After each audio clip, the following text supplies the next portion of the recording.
Society has more resources for mental health than ever before, yet overthinking and anxiety continue to rise. We have thousands of apps, therapy frameworks, and books, but the collective sense of unease keeps growing. To understand why, look at how we handle physical problems. If a high-pressure pipe bursts in your home, you grab a wrench. You force a clamp over the leak to physically shut it down. We apply this exact reflex to our internal emotions. When sadness or anxiety spikes, we try to tighten a mental wrench around it. We attempt to shut the feeling down the same way we would a plumbing leak. One man reached out to a spiritual hotline in total distress, reporting terrifying out-of-body sensations. His muscles were twitching uncontrollably, and he was spending every waking hour in a desperate struggle to force his own body to be still. Treating the mind like a broken pipe creates a recursive loop. The more effort you spend trying to fix the feeling, the more power you give to the anxiety. An Indian philosopher named Sri Bhagavat Aya suggests a different starting point. The rules of the physical world do not apply to the mind. He divides human experience into two zones. The top hemisphere is aham, the inner world of fluid, chaotic thoughts.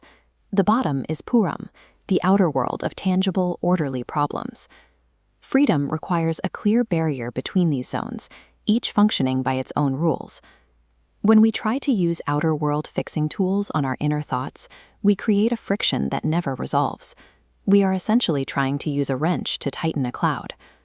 Aya's first rule is for the inner world. It is a rule of total surrender, summarized by the phrase, "Whatever happens is okay." A mother once called him seeking guidance after the sudden death of her 31-year-old son. She was devastated, left with a 2-year-old grandchild and a heart full of paralyzing sorrow. Most spiritual teachers might talk about transcending the ego. Instead, Aya told her that her deep sorrow was perfectly natural. He explained that even a person who has achieved complete inner clarity would weep at the loss of a child. By telling her that her grief was correct, he removed her internal resistance. He taught her that allowing the tears to flow without guilt helps the mind eventually process the pain, transitioning grief into fond memories. This teaching defines spiritual mastery as the act of offering zero resistance to the emotions passing through you. However, the rules flip when you step into the outer world. Here, the law is decisive action.